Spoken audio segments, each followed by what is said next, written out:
यहाँ पर एक क्वेश्चन है, ए रिएक्शन ऑकर्स स्पॉन्टेनियसली। स्पॉन्टेनियसली का मतलब होता है जब रिएक्शन खुद ब खुद होती है, नॉर्मल कंडीशंस में होती है, यानी हमें इस रिएक्शन को बाहर से कोई एनर्जी नहीं देना पड़ती है, यानी एनर्जी का इनपुट इसमें नहीं देना पड़ता है। या हम यूँ कह सकते हैं कि जो भी रिएक्शन बिना हमारे इंटरफेयर किए खुद ब खुद हो जाती है उसे क्या कहते हैं? स्पॉन्टेनियस रिएक्शन कहते हैं। तो यहाँ पर स्पॉन्टेनियस रिएक्शन होने के लिए जो कंडीशंस होना चाहिए वो होती है हमारा ऑप्शन सी। ये किस तरह से होगा आइए हम देखते हैं। हम जानते हैं कि रिएक्शन स्पॉन्टेनियस यानी खुद ब खुद होगी, या नॉन स्पॉन्टेनियस यानी रिएक्शन रुक जाएगी, खुद से नहीं होगी, हमें बाहर से एक्सटर्नल एनर्जी देके उस रिएक्शन को करवाना होगा। यानी रिएक्शन स्पॉन्टेनियस होगी या नॉन स्पॉन्टेनियस होगी, ये किस पर डिपेंड करता है? डेल जी यानी डेल्टा जी पर डिपेंड करता है, जिसे हम गिब्स फ्री एनर्जी कहते हैं। गिब्स फ्री एनर्जी एक तरह की पोटेंशियल एनर्जी है जो रिएक्शन को फॉरवर्ड डायरेक्शन में चलने के लिए फेवर करती है, यानी प्रोडक्ट को बनाने को फेवर करती है। हम ये भी कह सकते हैं कि फ्री एनर्जी सिस्टम की टोटल एनर्जी का वह पोर्शन होती है जो रिएक्शन में यूज़फुल वर्क को करवाने के लिए अवेलेबल होती है या फ्री होती है। यानी रिएक्टेंट से प्रोडक्ट बनेगा कि नहीं बनेगा ये किस पर डिपेंड करता है? डेल जी यानी फ्री एनर्जी पर। फ्री एनर्जी हीट एनर्जी नहीं होती, ये तो सिर्फ रिएक्टेंट यानी सिस्टम के द्वारा किए गए वर्क की माप होती है। हर रिएक्टेंट के पास रिएक्शन को आगे बढ़ाने के लिए पोटेंशियल एनर्जी डेल जी होती है। ये फ्री एनर्जी रिएक्टेंट के द्वारा यूज़ की जाती है प्रोडक्ट में चेंज होने के लिए।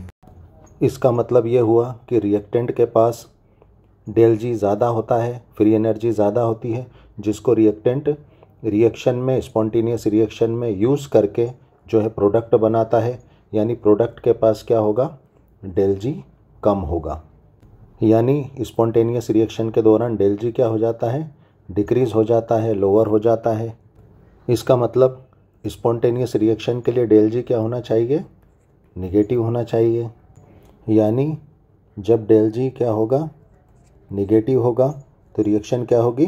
स्पॉन्टेनियस होगी, यानी रिएक्शन बिना किसी बाहरी इंटरफेयर के खुद ब खुद हो जाएगी।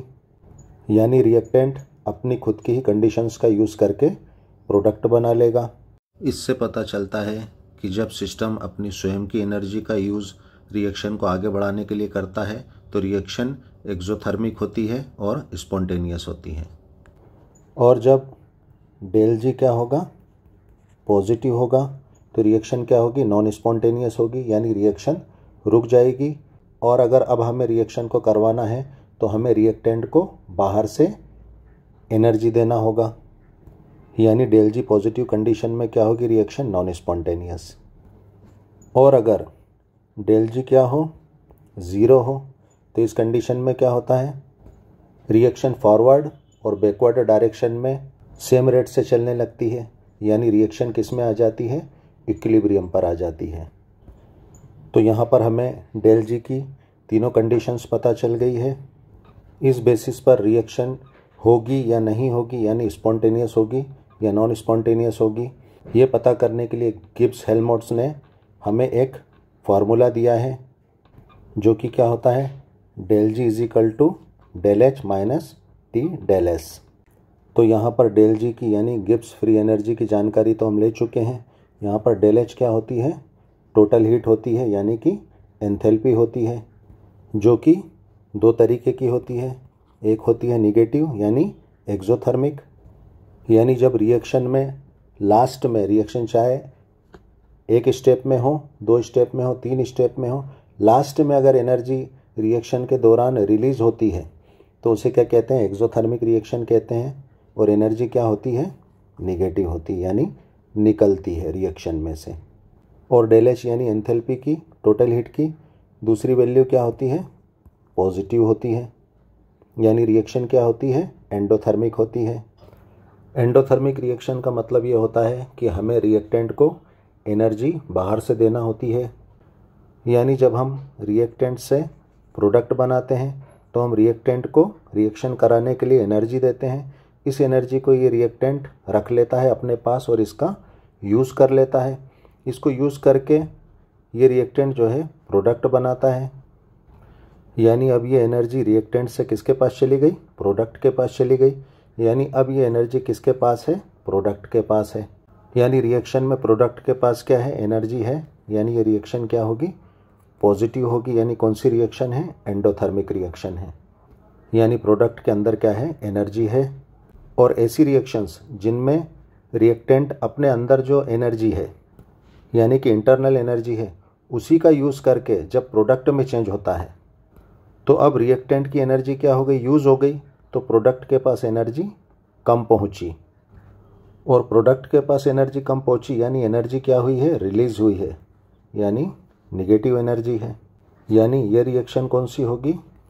एक्सोथर्मिक रिएक्शन होगी। तो हमने यहाँ पर जो है एंथैल्पी के लिए भी दोनों कंडीशंस देख ली है। ये हमारा टेम्परेचर है। अब हम डेल एस की बात करेंगे यानी एंट्रोपी की बात करेंगे। एंट्रोपी जो होती है ये जो है डिसऑर्डर की मेजरमेंट होती है। यानी किसी भी चीज़ में जितना बिगाड़ आता है उसकी एंट्रोपी उतनी ही बढ़ती चली जाती है। अगर हम यहाँ पर कांच का एक गिलास लें और इसको तोड़ दें तो ये क्या होगा? कांच के ऐसे बड़े बड़े टुकड़ों में ये टूट जाएगा। यानी इस गिलास में क्या आया? डिसऑर्डर आया। यानी यहाँ पर जो है इस गिलास की एंट्रोपी यहाँ पर बढ़ गई है। अब अगर हम इन कांच के बड़े बड़े टुकड़ों को और छोटा छोटा तोड़ दें तो ये क्या होंगे? कांच के और छोटे टुकड़ों में टूट जाएंगे। यानी यहाँ पर डिसऑर्डर और बढ़ गया यानी एंट्रोपी बढ़ गई। यानी हम इन्हें जितना क्रश करते जाएंगे, जितने बारीक पार्टिकल्स में तोड़ते चले जाएंगे तो इसका डिसऑर्डर बढ़ता चले जाएगा, इसमें बिगाड़ बढ़ता चले जाएगा। यानी इसकी एंट्रोपी बढ़ती चली जाएगी। जैसे फॉर एग्ज़ाम्पल अगर हम आइस की बात करें यानी बर्फ़ की, तो बर्फ़ में क्या होते हैं? पार्टिकल जो है जमे हुए होते हैं, है ना। यानी इनमें क्या होता है? एक ऑर्डर होता है। यानी आइस की एंट्रोपी कम होती है। अब अगर हम क्या करें? इस आइस को पिघलाएंगे तो ये किस में चेंज हो जाएगा? वाटर में। तो वाटर के मॉलिक्यूल्स में क्या होता है? ये जो है रैंडम हो जाते हैं। तो यहाँ पर क्या हुआ?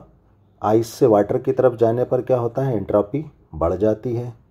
अब अगर हम इस वाटर को गर्म करके इसको भाप में यानी गैस में चेंज कर दें तो क्या होंगे?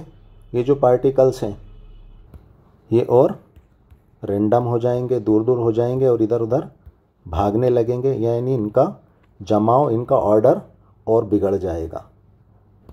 यानी वाटर से गैस की ओर जाने पर एंट्रोपी और ज़्यादा बढ़ जाएगी।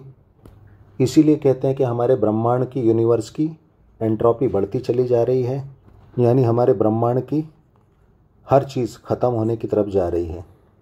जैसे कि हमने मकान बनवाया या पुराना किला है तो वो क्या होता है? धीरे धीरे उसके पार्टिकल्स डिके होने लगते हैं और वो ख़त्म होता चले जाता है। यानी ब्रह्मांड की एंट्रोपी बढ़ रही है। यानी कि डिसऑर्डर बढ़ता चला जा रहा है। मान लो एक रिएक्शन है, उसमें रिएक्टेंट जो कि क्या है? आइस है और ये किस में चेंज हो रहा है? प्रोडक्ट में यानी लिक्विड में, वाटर में चेंज हो रहा है। तो इस रिएक्शन में क्या होगा? एंट्रोपी बढ़ जाएगी। क्योंकि हमने क्या देखा था? सॉलिड से जब लिक्विड बनता है तो रैंडमनेस बढ़ जाती है, डिसऑर्डर बढ़ जाता है। यानी यहाँ पर एंट्रोपी क्या होगी? पॉजिटिव होगी। उसी तरह लिक्विड से यानी वाटर से जब हम गैस यानी स्टीम बनाते हैं तो यहाँ पर भी क्या होता है? रैंडमनेस बढ़ जाती है। क्योंकि हम जानते हैं लिक्विड से गैस बनाने में डिसऑर्डर आता है। तो यहाँ पर भी डेल एस क्या होगा?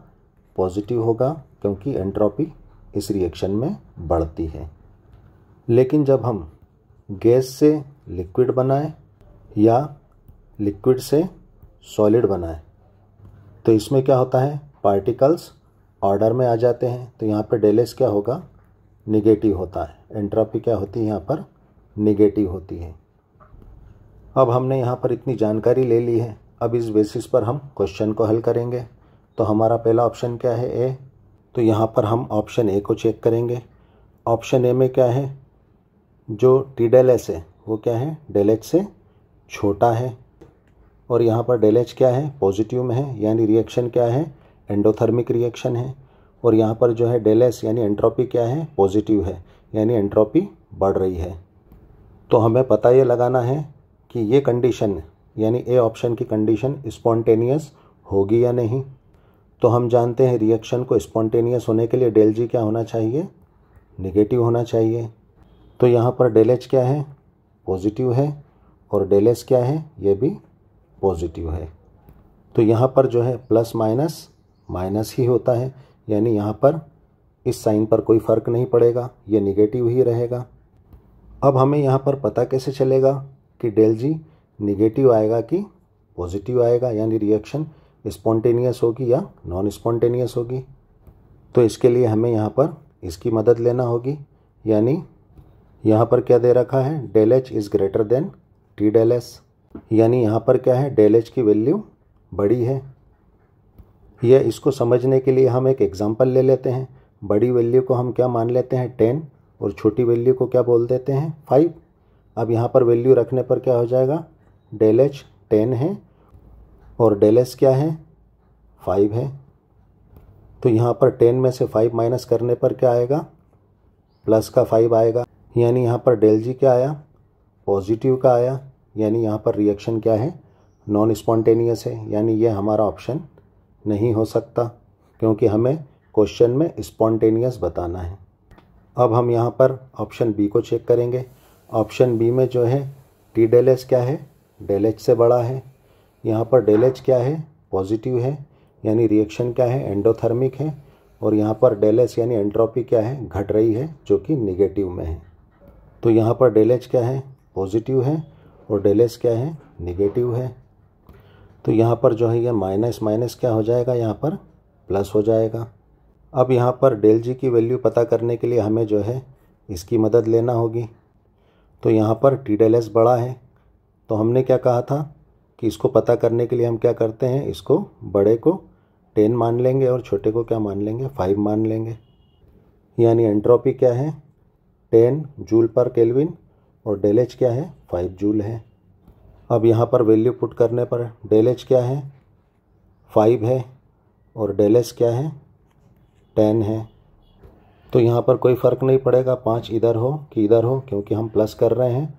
वैल्यू क्या आना है, प्लस का 15 ही आना है। यानी यहाँ पर भी डेल जी क्या आया, पॉजिटिव का आया, यानी रिएक्शन क्या है यहाँ पर, ये बी, ये नॉन स्पॉन्टेनियस है, क्योंकि हम जानते हैं स्पॉन्टेनियस होने के लिए डेल जी क्या होना चाहिए, निगेटिव होना चाहिए। अब हम ऑप्शन सी को चेक करेंगे।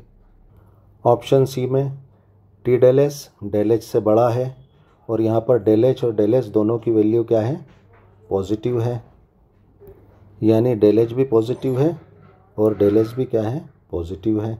अब हमें डेल जी की वैल्यू पता करने के लिए इसकी मदद लेना होगी। एंट्रोपी यहाँ पर ग्रेटर देन डेल एच है, और जो बड़ा है उसको हम क्या मान रहे थे, 10 मान रहे थे, है ना, डेल एस यानी जूल पर केल्विन, और जो कम था उसको हम क्या मान रहे थे, लेसर देन वाले को 5, यानी 5 जूल एंथैल्पी है। वैल्यू पुट करने पर डेल एच क्या है, 5 है हमारा, डेल एस क्या है हमारा, 10 है। तो यहाँ पर जो है प्लस की वैल्यू कम है और माइनस की वैल्यू ज़्यादा है, तो यहाँ पर जो है माइनस करने पर आंसर किस में आएगा, निगेटिव में आएगा। यानी यहाँ पर डेल जी क्या आया, निगेटिव में आया, यानी यहाँ पर रिएक्शन क्या होगी, स्पॉन्टेनियस होगी, जो कि हमारा ऑप्शन सी ही आंसर है। अब हम हमारे ऑप्शन डी को भी चेक कर लेंगे। आंसर तो हमें मिल चुका है, ऑप्शन सी हमारा आंसर है।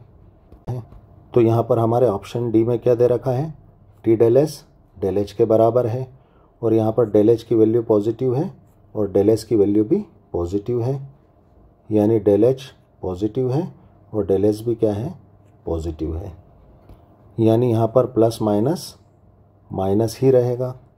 अब यहाँ पर अगर हम देखें तो टी डेल एस क्या है, डेल एच के इक्वल है, यानी दोनों वैल्यूज़ क्या है, इक्वल है। तो या तो हम इन दोनों को 10-10 मान लें, या इन दोनों को हम 5-5 कुछ भी मान लें, क्योंकि हमें वैल्यू सेम बताना है। तो यहाँ पर सेम वैल्यू रखने पर मान लो हम यहाँ पर 5-5 रख देते हैं, तो यहाँ पर क्या हो जाएगा, 5 - 5 0 आ जाएगा। और हम जानते हैं डेल जी की वैल्यू जब ज़ीरो आती है तो रिएक्शन क्या होती है, इक्विलिब्रियम में होती है। यानी डी ऑप्शन में रिएक्शन ना स्पॉन्टेनियस होगी ना नॉन स्पॉन्टेनियस होगी, रिएक्शन क्या होगी, इक्विलिब्रियम में होगी। क्योंकि जब डेल जी की वैल्यू ज़ीरो आती है तो रिएक्शन क्या होती है, इक्विलिब्रियम में होती है। यानी रिएक्शन के स्पॉन्टेनियसली होने के लिए कौन सी कंडीशन सही कंडीशन है, ऑप्शन सी, जो कि हमारा आंसर है। Thanks for watching. वीडियो को लाइक कर देना, फटाफट सब्सक्राइब करो।